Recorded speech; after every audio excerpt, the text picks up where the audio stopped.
ಎಲ್ರಿಗೂ ನಮಸ್ಕಾರ. ನಾನಿವತ್ತು ನಮ್ಮ ಹಳ್ಳಿ ಸ್ಟೈಲಲ್ಲಿ ಬಸ್ಸಾರು ಮತ್ತು ಪಲ್ಯ ಹೇಗೆ ಮಾಡ್ಕೊಳ್ಳೋದು ಅಂತ ತೋರಿಸ್ತಾ ಇದ್ದೀನಿ. ಮೊದಲಿಗೆ ಒಂದು ಪಾತ್ರೆಯಲ್ಲಿ 4 ಲೋಟದಷ್ಟು ನೀರನ್ನು ಹಾಕೊಳ್ತಾ ಇದ್ದೀನಿ. ನೀರು ಬಿಸಿಯಾದ ನಂತರ 1/4 ಕಪ್ಪಿನಷ್ಟು ತೊಳೆದಿರುವಂತಹ ಹೆಸರು ಕಾಳನ್ನ ಹಾಕೊಳ್ತಾ ಇದ್ದೀನಿ. ಇದಕ್ಕೆ 1 ಟೊಮೊಟೊ, 1 ಚಮಚ ಎಣ್ಣೆ ಹಾಕಿಬಿಟ್ಟು ಕಾಳನ್ನು 1/4 ಭಾಗದವರೆಗೂ ಬೇಯಿಸ್ಕೊಳ್ಬೇಕು.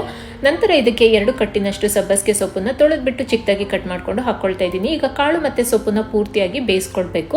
ಎಲ್ಲ ಬೆಂದ ನಂತರ ಟೊಮೊಟೊ ಹಣ್ಣನ್ನು ಸಪ್ರೇಟಾಗಿ ಎತ್ತಿಟ್ಕೊಳ್ತಾ ಇದ್ದೀನಿ. ಈಗ ಕಾಳಲ್ಲಿರುವಂತಹ ನೀರನ್ನೆಲ್ಲ ಬಸ್ಕೊಳ್ತಾ ಇದ್ದೀನಿ ಒಂದು ಪಾತ್ರೆಗೆ. ಕಾಳು ಕೂಡ ತಣ್ಣಗಾಗ್ಲಿಕ್ಕೆ ಇಡಬೇಕು. ಅಷ್ಟರಲ್ಲಿ ಮಸಾಲ ರೆಡಿ ಮಾಡ್ಕೊಳ್ಳೋಣ. ಒಂದು ಪ್ಯಾನಿಗೆ 7 ರಿಂದ 8 ಹಸಿಮೆಣಸಿನಕಾಯಿ, ಅರ್ಧ ಕಟ್ ಮಾಡ್ಕೊಂಡಿರೋ ಈರುಳ್ಳಿ, 3 ಬೆಳ್ಳುಳ್ಳಿ ಹೆಸರುಗಳು, ಒಂದು ಅರ್ಧ ಚಮಚದಷ್ಟು ಎಣ್ಣೆ ಹಾಕೊಂಡ್ಬಿಟ್ಟು ಚೆನ್ನಾಗಿ ಹುರ್ಕೊಳ್ಬೇಕು.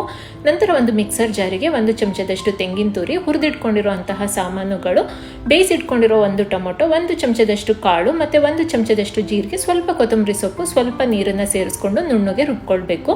ಇವಾಗ ಬಸ್ದಿಟ್ಕೊಂಡಿರುವಂತಹ ನೀರಿಗೆ ಈ ಮಸಾಲನ್ನೆಲ್ಲ ಹಾಕೊಳ್ತಾ ಇದ್ದೀನಿ. ಇದಕ್ಕೆ ಒಂದು ನೆಲ್ಲಿಕಾಯಿ ಗಾತ್ರದಷ್ಟು ಹುಣಸೆಹಣ್ಣಿನ ರಸ, ಒಂದು ಅರ್ಧ ಲೋಟದಷ್ಟು ನೀರನ್ನು ಸೇರಿಸ್ಕೊಂಡು ಎಲ್ಲ ಮಿಕ್ಸ್ ಮಾಡಿ 4 ರಿಂದ 5 ನಿಮಿಷ ಕುದಿಸ್ಕೊಂಡ್ರೆ ಬಸ್ಸಾರು ರೆಡಿ ಆಗುತ್ತೆ. ಈಗ ಪಲ್ಯಕ್ಕೆ ಒಗ್ಗರಣೆ ಮಾಡ್ಕೊಳ್ಳೋಣ.